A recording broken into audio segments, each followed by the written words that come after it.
풍성하시고 복의 근원이신 하나님 아버지, 새해를 시작하고 벌써 1월 마지막 주일입니다.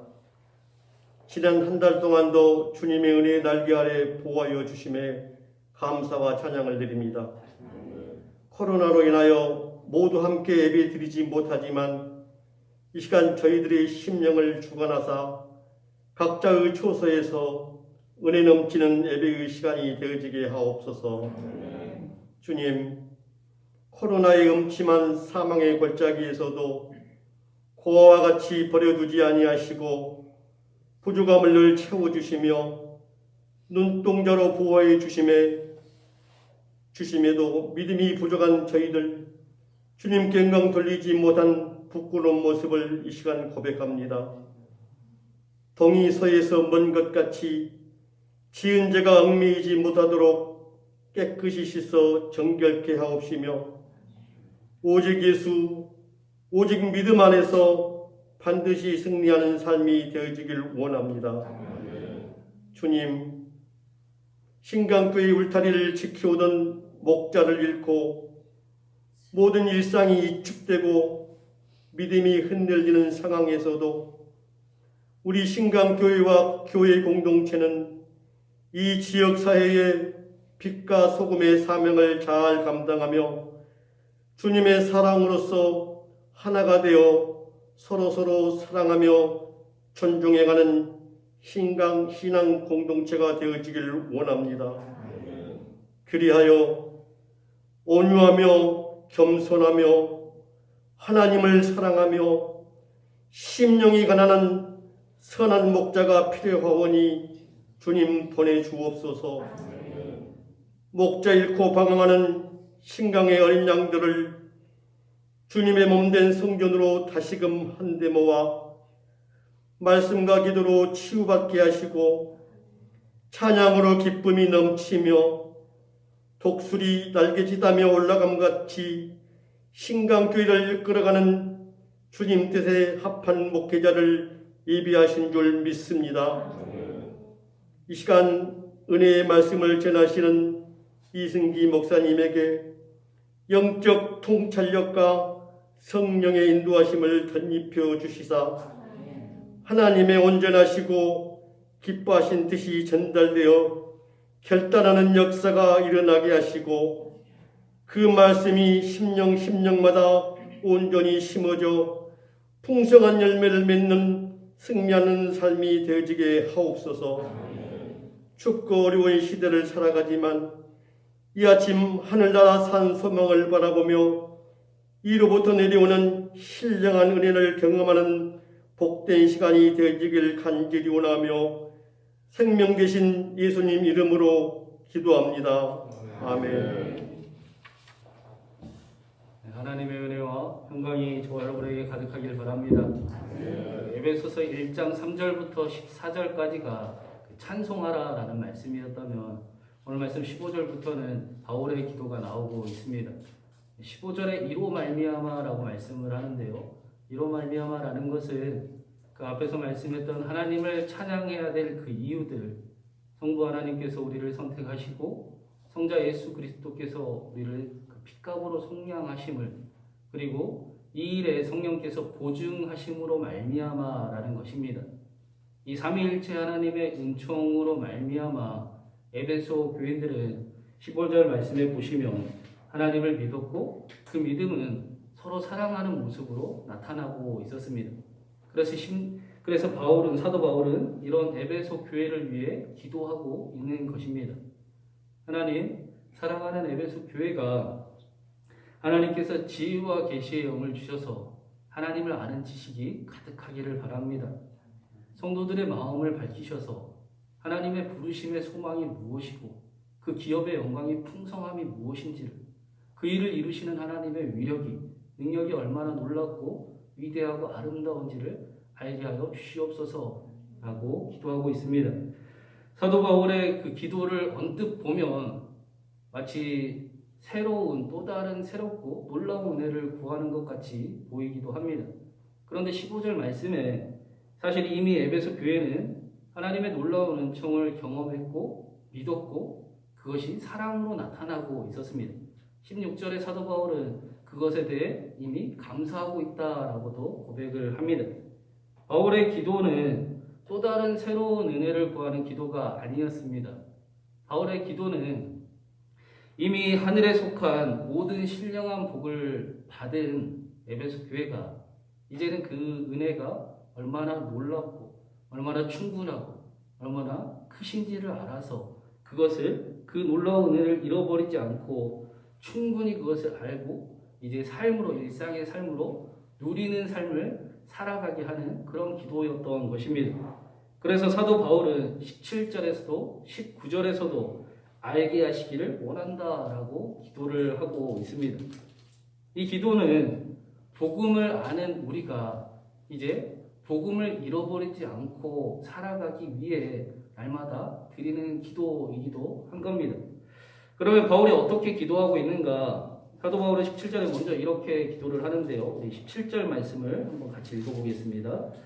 우리 주 예수 그리스도의 하나님 영광의 아버지께서 지혜와 계시의 영을 주사 너희에게 주사 하나님을 알게 하시고, 사도 바울은 지혜와 계시의 영을 주셔서 하나님을 아는 지식이 성도들에게 가득하게 해달라고 기도를 하고 있습니다.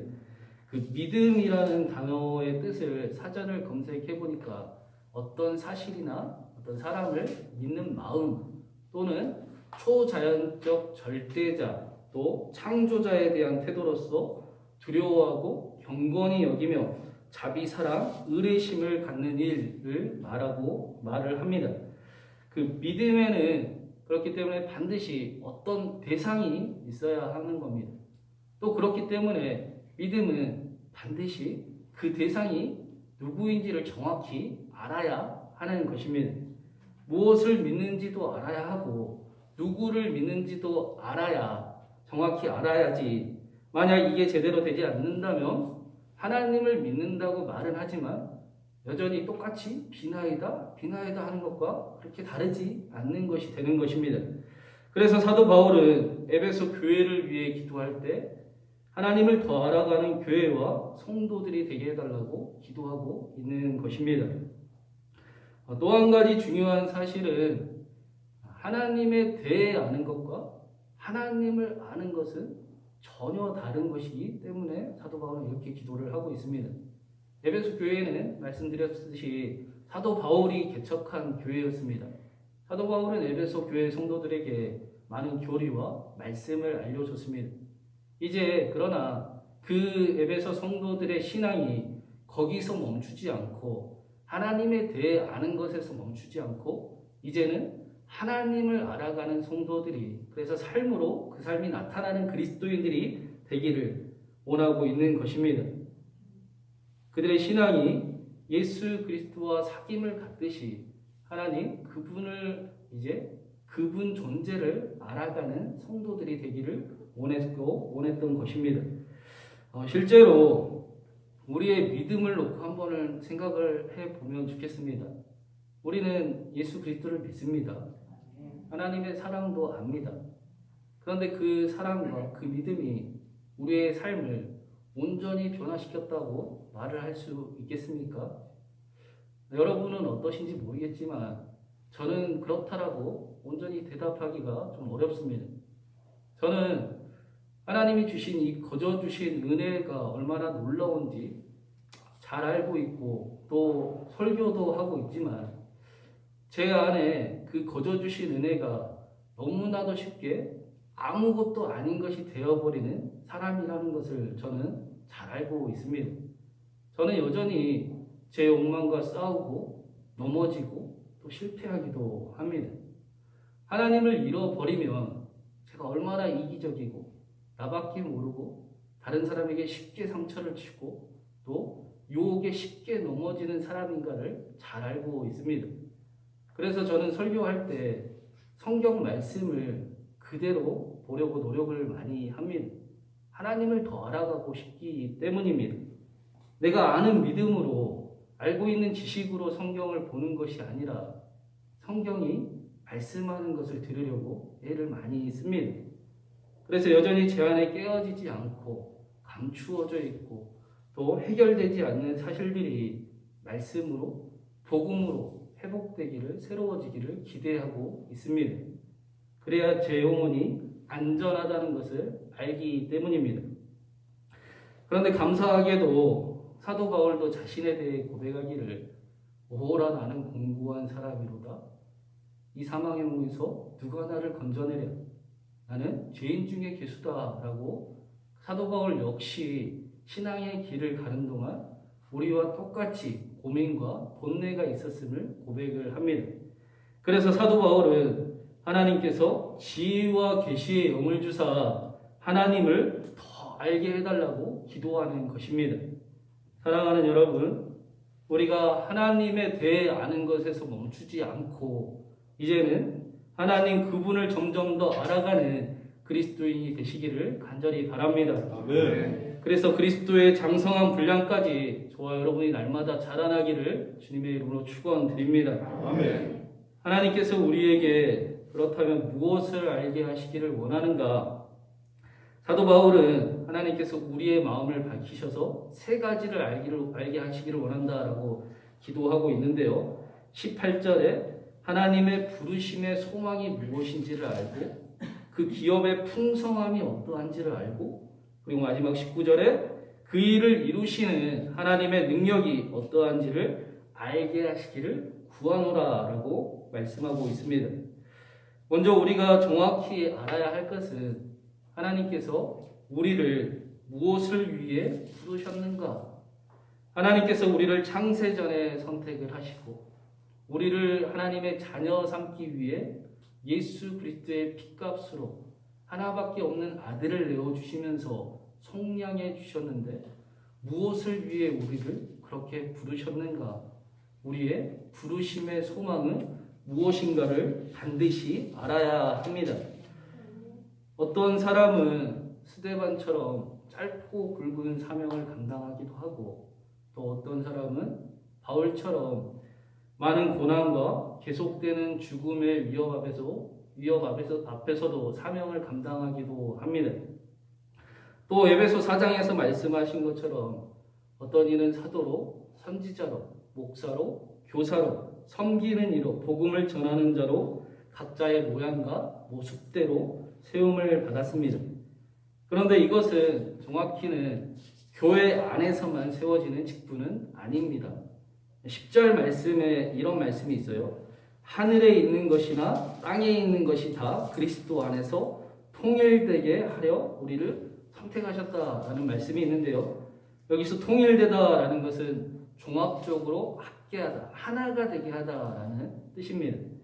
지금은 비록 불일치로 인해 교회와 세상이 나누어진 것 같지만 그리스도인들은 각자의 부르심의 소망을 가지고 뜻이 하늘에서 이루어진 것 같이 자신의 삶의 자리에서 하나님의 나라를 이루어가는 사람들입니다. 통일되게 만드는 사람들입니다. 하나님을 사랑하듯이 삶의 자리를 사랑하고 섬기며 살아가는 사람들이 그리스도인들이기 때문입니다.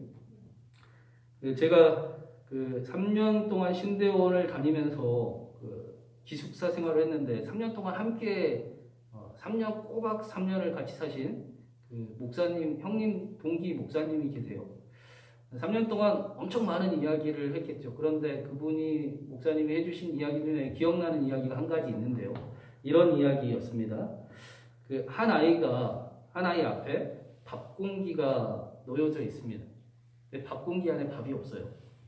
옆에 엄마가 숟가락과 젓가락을 손에 딱 쥐어주고 얘야 밥을 먹어라 라고 이야기를 합니다. 아이는 밥 공기 안에 밥이 없으니까 밥을 먹을 수가 없죠.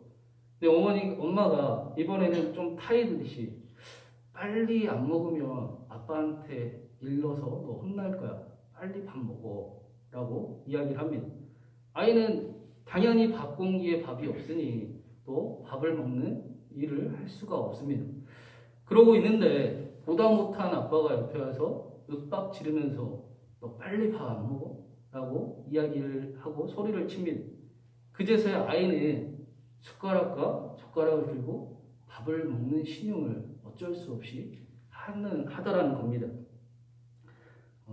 우리들 역시도 그 부르심의 소망, 삶의 이유와 목적을 제대로 정확히 알지 못하면 세상의 윽박지름에 두려워서 우리는 밥 공기에 밥을 먹는 신용을 하며 살아가는 경우가 너무나 많을 수밖에 없습니다. 사랑하는 여러분, 여러분은 밥 공기 안에 밥을 가지고 계십니까? 여러분의 그 하나님의 부르심의 소망은 무엇입니까? 신광교회는 어떠한 사명을 가지고 어떠한 부르심을 이루기 위해 이 자리에 이곳에 존재하고 세워져 있는 것입니까? 그 자신의 삶의 이유를 발견한 사람들은 쉽게 자신의 삶을 포기하지 않을 수가 있습니다.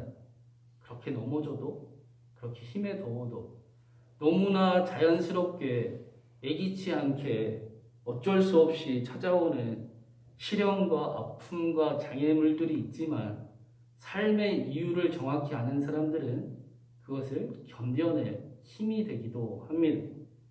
오히려 부르심의 소망은 자신 안에 있는 게으름과 연약함을 이기게 하는 능력이 되기도 합니다.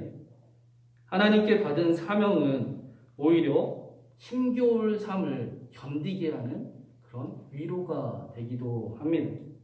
그래서 그리스도인은 하나님께 우리의 마음을 밝히셔서 하나님의 부르심의 소망이 무엇인지를 알게 해달라고 반드시 기도해야 합니다.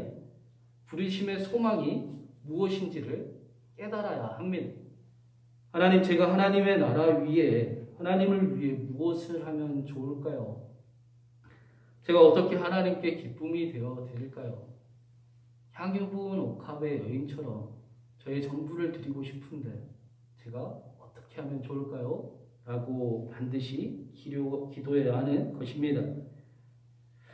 우리가 이렇게 부르심의 소망을 따라 살아가기 위해 살다 보면 너무나 당연하게도 오늘 사도 바울의 기도처럼 두 번째 기도가 함께 하게 됩니다. 그 영광의, 그 기업의 영광의 풍성함이 어떠한지를 하나님 알게 하여 주시옵소서라는 기도가 나올 수밖에 없습니다. 그 이유는 부르심의 그 소망을 이루는 삶이, 성도의 삶이 얼마나 영광스럽고 놀라운지를 알아야 그 삶을 또 살아갈 수가 있기 때문입니다. 그 선한 목자교회 유기성 목사님을 잘 아실 텐데요. 그분이 그 예수님의 사람이라는 제자훈련 책을 만드셨는데 제가 청년들하고 꽤 많이 그 책을 같이 나눴습니다. 그 책에 어느 목사님께서 중국 여행을 다녀오시고 쓴 글이 나오는데 한번 읽어드리겠습니다. 1991년도에 처음으로 중국을 방문했습니다. 그때는 중국이 이제 막 경제적으로 기지개를 켜기 시작하는 때 같아 보였습니다. 안내하시는 분이 중국도 이제 많이 발전을 했다 하면서 이것저것 보여주고 싶어서 저희를 의류와 가전제품이 모인 곳에 판매하는 곳에 인도해 주셨는데 그것이 그분의 실수가 되었습니다. 왜냐하면 그 부분에 관해서는 우리 한국이 몇십 년을 앞서 있었기 때문입니다. 저는 벌써 그 백화점에 있는 것보다 훨씬 더 좋은 디자인과 성능을 가진 것을 가지고 있기 때문에 욕심 없는 마음으로 중국의 백화점을 볼 수가 있었습니다. 저는 그때 내가 정말 구원의 확신을 가지고 하나님의 나라의 삶을 산다면 이 땅에 사는 동안에도 욕심 없이 깨끗한 삶을 살 수 있겠구나 하는 생각을 하게 되었습니다. 성도에게 허락된 영광스러운 삶을 아는 사람들은 세상과는 다른, 세상 사람들과는 다른 삶을, 다른 길을 부르심의 소망을 따라 살아갈 수가 있습니다. 세상 사람들이 보기에는 바보 같아 보여도 또 어리석어 보여도 실제로 손해를 봐야 한다 해도 하늘의 미랄이 얼마나 영광스러운 일들로 나타날지를 알고 있기 때문입니다. 초대교회 성도들이 그랬습니다.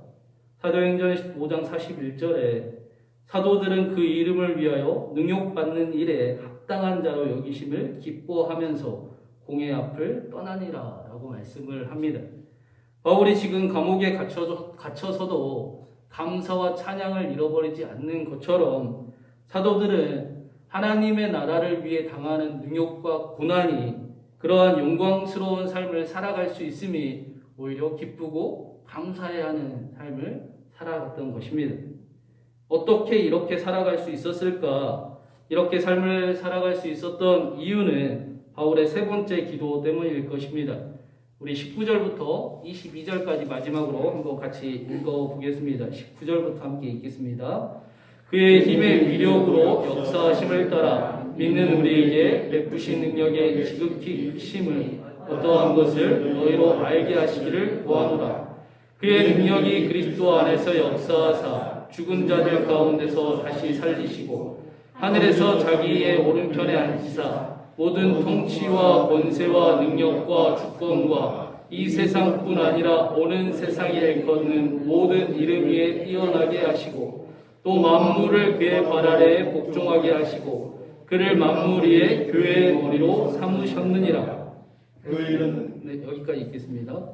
우리가 하나님의 자녀로서의 삶이 얼마나 영광스러운지를 알고 부르심의 소망을 따라 그 삶을 그 길이 고난과 박해가 함께할지라도 그 길을 이루는 삶을 살아갈 수 있는 이유는 그 일을 이루시는 하나님의 능력이 얼마나 놀라운지 아름다운지 위대한지를 알기 때문입니다. 20절의 사도 바울은 예수 그리스도께서 부활하시고 보좌에 앉으신 것이 하나님의 능력을 보여주신 것이다 라고 말씀하고 있습니다. 죽음은 우리에게 너무나 힘겨운 일이고 슬픈 일이고 누구도 피할 수 없는 일이기도 합니다. 인간의 과학이 아무리 발전을 해도 생명을 연장할 수는 있지만 죽음을 피할 수는 없습니다. 또 정확히 엄밀히 말하면 우리 중에 누구도 이 세상에 누구도 실제로 죽음을 경험해 본 사람은 한 사람도 있을 수가 없습니다. 그래서 부활은 믿기가 어렵습니다. 만약 예수님의 죽음 후에 부활하신 예수님과 여인들이 제자들이 함께하지 못했다면 우리에게 그리스도는 전해지지 않았을 것이고 기독교는 남아있지 않았을 것입니다. 하나님께서는 예수 그리스도를 통해 우리를 향한 하나님의 사랑을 확증해 주셨을 뿐 아니라 죽은 자도 살리시고 없는 것도 있게 하시는 하나님을 보여주셨습니다. 우리와 함께 하시는 하나님께서 죽은 자도 살리시고 없는 것도 있게 하시는 하나님이심을 확증해 주신 것입니다. 그래서 초대교회 성도들은 내가 그리스도와 함께 십자가에 못 박혔나니 이제는 내가 산 것이 아니요 내 안에 부활하신 주님이 사십니다 라고 고백하며 죽음을 두려워하지 않는 삶을 살아갈 수가 있었습니다. 죽음의 위협 속에서도 이 부활의 신앙은 로마를 따라가게 하지 않고 세상의 방법을 찾아가지 않게 하고 오히려 하나님의 방법을 여전히 따라가게 하는 능력이 되었고 세상을 이길 힘이 되었습니다. 말씀을 준비하면서 초대교회 성도들의 모습이 어땠을까 생각을 더 해봤습니다. 그들에게 분명히 박해와 고난과 또 어려움과 아픔이 함께 했습니다. 너무나 귀한 신앙을 가지고 있었지만 그들의 이 신앙 때문에 사랑하는 사람과 자녀를 잃어버려야 하는 그런 아픔과 슬픔도 함께 지녀야 했던 것입니다. 누군가 그들에게 이 부활의 신앙을 믿으라고 강요한다면 그것은 그들에게 또 다른 폭력이 되었을 것입니다. 그런데 이 부활의 신앙은 누군가 강요한 것이 아니라 하나님이 알게 해주신, 하나님이 알게 하시는 하늘로부터 내려오는 신령한 복이었습니다. 너무나 귀한 신앙을 가졌지만 사랑하는 이와의 슬픔과 아픔도 함께 해야 했던 것입니다. 그래서 사도 바울은 로마서에서 초대교회 성도들을 향해 함께 웃고 함께 웃는 그런 공동체가 되어라. 오늘 에베소 교회를 향해서도 함께 기도하라는 말씀처럼 서로에게 힘이 되고 서로를 위로해 줄 수 있고 서로를 의지할 수 있는 사랑하는 공동체가 있었기 때문에 그 귀한 신앙을 지켜나가고 신앙을 삶으로도 살아갈 수 있었을 것입니다. 사랑하는 여러분, 여러분이 사랑하는 신광교회가 서로에게 힘이 되고 서로에게 위로가 되고 서로를 다시 일으켜주는 그런 귀한 공동체가 되기를 간절히 바랍니다. 아멘. 더 나아가 하나님께서 부르심의 소망을 아는 신광교회요, 신광교회 모든 성도님들 한 사람 한 사람이 되어서 그 영광의 풍성함을 알고 또 하나님의 능력을 알아 삶의 자리를 멋지게 사랑하며 섬기며 하나님의 나라를 이루어가는 그런 성도님들 되시길 주님의 이름으로 축원드립니다. 한 주간의 삶 가운데도 하나님의 놀라운 은혜와 평강이 가득하시길 간절히 기도드립니다. 함께 기도하겠습니다. 사랑하는 하나님, 우리에게 부르심의 소망이 무엇이며 그 삶이 얼마나 영광스러운지, 그 일을 이루어 가시는 하나님의 능력이 얼마나 놀랍고 아름답고 위대하신지를 알게 하여 주시옵소서. 하나님, 세상은 교회를 향해 지긋지긋하다고 말하고 예수 주식회사라고 계란을 던지는 시대를 우리는 살아가고 있습니다. 그러나 하나님, 우리가 세상을 외면하지 않게 하시고 오히려 부르심의 소망을 따라 낮은 자리에서 예수님처럼 묵묵히 자기의 십자가를 지고 주님을 따라가는 그런 우리가 되게 하여 주시옵소서. 말이 아니라 삶으로 예수 그리스도를 믿는 것이 무엇인지를 나타내는 우리가 될 수 있도록 우리 모두와 함께하여 주시옵소서. 신광교회 모든 성도님들의 건강과 사업과 가정을 지켜주시고 한 주간의 삶 가운데도 하나님으로 인해 담대하고 용기 있고 평안하며 사랑이 넘치는 따뜻한 자리를 이루어가는 한 사람 한 사람 되게 하여 주시옵소서. 비록 얼굴과 얼굴이 마주할 수 없으나 신광교회가 서로에게 힘이 되고 위로가 되고 다시 일어날 힘을 얻는 그런 따뜻한 공동체가 되게 하여 주시옵소서. 죽은 자도 살리시고 없는 것도 있게 하시는 하나님을 보여주신 우리 주 예수 그리스도의 이름으로 간절히 기도드립니다.